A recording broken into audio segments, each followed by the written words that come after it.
Estamos no quarto episódio do podcast da UGC Talk. Este episódio dedica-se especial atenção aos serviços públicos essenciais e à proteção dos direitos dos consumidores, informando-os dos seus direitos enquanto utilizadores destes serviços.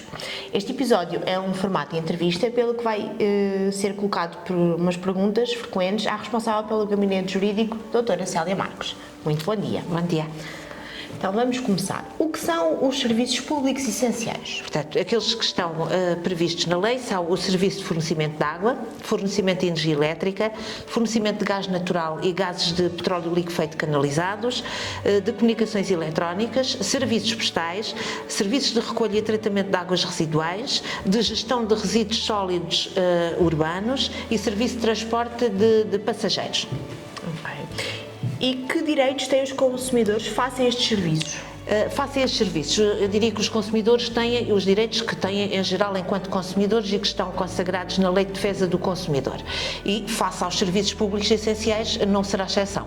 Portanto, têm o direito à qualidade dos serviços prestados, têm direito à proteção da segurança física e da saúde, têm direito à formação e à informação, têm direito à proteção dos interesses económicos, têm direito à prevenção e reparação de danos, têm direito à proteção jurídica e à justiça acessível e rápida e pronta e à participação e representação, sendo que este último se faz não diretamente pelos consumidores, mas através das associações representativas dos consumidores, que se pronunciam sempre que estejam em causa medidas legislativas que tenham a ver com os direitos dos consumidores. Ok. E em que circunstâncias é que o meu serviço pode ser suspenso? Em duas circunstâncias, em caso de força maior, ou caso fortuito, ou em caso de falta de pagamento, sendo que o serviço não pode ser suspenso, a não ser, volto a dizer, em caso de força maior, mas por falta de pagamento não pode ser suspenso sem que haja primeiro um aviso prévio ao consumidor. E esse aviso deve ser feito com a antecedência de 20 dias em relação à data prevista para a suspensão do mesmo. O aviso deve também conter o motivo da suspensão e os meios de que o consumidor dispõe para evitar essa situação. Portanto, não pode, por outro lado, um serviço ser suspenso por falta de pagamento de outro, a não ser que eles sejam funcionalmente indissociáveis. Ok. E como é que se pode comunicar com o prestador de serviços? Atualmente, os operadores são obrigados a disponibilizar uma linha de atendimento ao consumidor, preferencialmente gratuita. Se não for gratuita, é ao preço da chamada local, nacional. Isto para evitar o que se passava há uns anos atrás, em que as linhas de atendimento eram linhas de valor acrescentado. Ok. Tem de pagar algum valor pelo contador da água, da luz ou do gás? Não, é proibido, para já é proibida a cobrança de consumos mínimos e é proibida também a cobrança de qualquer importância a título de preço, de amortização, de aluguer, de programação, de revisão, de inspeção dos instrumentos de medição. Diria em geral que é proibida a cobrança de qualquer quantia que não tenha qualquer taxa, qualquer preço, que não tenha uma correspondência direta com um custo em que o operador efetivamente incorra para prestar o serviço. Exceção feita à contribuição do audiovisual, que essa vem na fatura da eletricidade e vem assim, e é assim, e não corresponde de facto a um custo do operador. Exceção feita a essa, de resto não pode ser cobrado mais nada. Ok. E que elementos é que devem constar na fatura? Para já, a periodicidade das faturas é preferencialmente mensal. E deve discriminar os serviços prestados, as tarifas aplicadas, os valores e a data limite para pagamento. Sendo que, no caso das faturas de energia elétrica, as pessoas podem até verificar que na sua fatura não aparece apenas o montante dos bens e serviços prestados. Aparece também as rubricas referentes a medidas de política energética, de sustentabilidade e de custos de interesse geral e outras taxas e contribuições. No serviço de comunicações eletrónicas, a pedido do consumidor, pode vir a fatura que nós chamamos a fatura detalhada, que vai detalhar com o máximo pormenor os serviços prestados. E uma fatura pode ser paga parcialmente? Pode.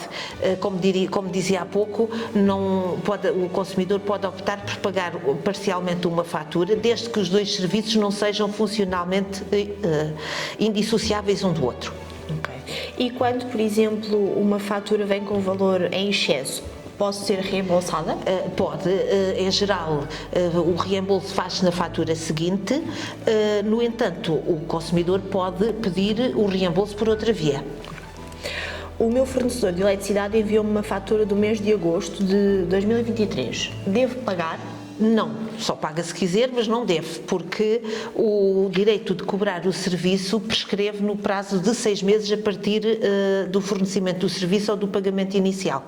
E neste caso, reportando-nos a agosto de 2023, os 6 meses já estão ultrapassados. Ok. Tenho um conflito com o meu operador de telefone e internet. A quem posso recorrer? Isto prende-se com o direito que falávamos há pouco do consumidor a uma justiça acessível e pronta, porque tem direito a recorrer aos meios de arbitragem de conflitos de consumo. São mais baratos, são mais céleres e tratando-se de serviços públicos essenciais, quem presta esses serviços é obrigado a submeter-se à arbitragem, desde que essa seja a opção do consumidor. Okay. O que são tarifas sociais? As tarifas sociais foram criadas para alguns serviços públicos essenciais e constituem um apoio para os consumidores vulneráveis, nomeadamente economicamente vulneráveis. E elas existem em todos os serviços? Não, daquela lista de serviços públicos essenciais que há pouco falei, existem na eletricidade, existem no gás natural, na internet. E quem é que tem direito a essas tarifas sociais? São as pessoas economicamente vulneráveis, sendo que na eletricidade considera-se que são as pessoas que recebam uma das seguintes prestações sociais: complemento solidário para idosos, rendimento social de inserção, prestação de desemprego, abono de família na eletricidade de qualquer escalão, no gás natural só para quem recebe o primeiro escalão de abono de família, pensão social de invalidez ou complemento da prestação social para a inclusão, pensão social de velhice ou quem tenha um rendimento anual de até 6.272 euros. Para além do mais, devem reunir ainda as seguintes condições: devem ser titulares de um contrato de fornecimento de energia elétrica ou de gás natural, destinado a uso exclusivamente doméstico em residência permanente, em habitação permanente, e uma instalação com baixa tensão, potência contratada igual ou inferior a 6,9 kVA no caso da eletricidade, e em baixa pressão com um consumo anual igual ou inferior a 500 metros cúbicos no caso do gás natural. E para se beneficiar dessa tarifa, é necessário fazer um requerimento? Não, desde 2016 a atribuição da tarifa social, quer no gás, quer na eletricidade, no gás natural, passaram a ser automáticos. Significa que a validação de elegibilidade para a tarifa social passou a ser centralizada e automatizada pela Direção-Geral de Energia e Geologia, e depois aos clientes finais apenas o comercializador comunica na fatura que lhe foi atribuído esse benefício. Okay. E como é que funciona a tarifa social na internet? A tarifa social na internet foi criada em 2021 e digamos que decorreu dos constrangimentos que vieram da pandemia, e com as obrigações de confinamento e de aulas à distância e de teletrabalho, portanto houve a necessidade de apoiar as famílias mais carenciadas na internet. E significa que é um apoio para o fornecimento de serviços de acesso à internet em banda larga fixa ou móvel, que deve ser disponibilizado pelas empresas que prestam estes serviços e aplica-se aos consumidores com menores rendimentos ou com necessidades sociais especiais. Esta tarifa social engloba um conjunto mínimo de serviços, que é o correio eletrónico, motores de pesquisa, ferramentas de formação e educação, jornais ou notícias, compra ou encomendas de bens ou serviços, procura de emprego, ligação em rede a nível profissional, serviços bancários, utilização de serviços de administração pública, utilização de redes sociais e mensagens instantâneas e chamadas e videochamadas. Okay. E quem é que tem direito? Como dizia, isto são as pessoas com baixos rendimentos ou com necessidades sociais especiais, e vamos remeter para aqueles que já dissemos em relação à eletricidade e ao gás natural. Portanto, é quem recebe as prestações sociais do complemento solidário para idosos, do rendimento social de inserção, das prestações de desemprego, de abono de família, de pensão social de velhice, e os agregados familiares que tenham um rendimento anual igual ou inferior a 5.808 euros.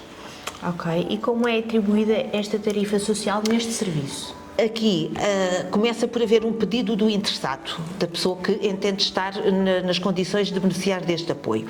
Em seguida, as empresas, mediante o número de identificação fiscal e a morada fiscal do candidato a este apoio, obtêm junto da ANACOM, que é a entidade reguladora das comunicações, a confirmação de que a pessoa é elegível para o apoio. A ANACOM faz uma consulta aos serviços da Segurança Social e da Autoridade Tributária e fornece essa informação às empresas, sendo que as empresas, após a recepção desta informação por parte da ANACOM, têm que ativar a tarifa social no prazo máximo de 10 dias. Okay. E, por exemplo, eu estive sem telefone durante 2 dias. Tenho direito a ser recompensada? Tem direito a ser compensada quando, em certas circunstâncias, mas em geral sim, sempre que os serviços se mantêm disponíveis por 24 horas, que não precisam ser consecutivas, podem ser acumuladas, tem é que verificar-se no mesmo período de faturação. E desde que a privação do telefone não seja da responsabilidade do consumidor. Assim, o consumidor tem direito a um crédito pelo período em que esteve privado do serviço e um valor que corresponde ao valor que pagaria se o serviço estivesse a funcionar corretamente. E como é que é processado esse reembolso? O reembolso processa-se mediante acerto na fatura seguinte, sendo que, no caso de cartões pré-pagos, as operadoras fazem um crédito no respectivo saldo e, caso o consumidor já tenha deixado de ser cliente daquela operadora, ainda assim ele mantém o direito ao reembolso, só que o operador aí já terá que fazer o reembolso através de transferência bancária ou cheque no prazo máximo de 30 dias a contar da cessação do contrato.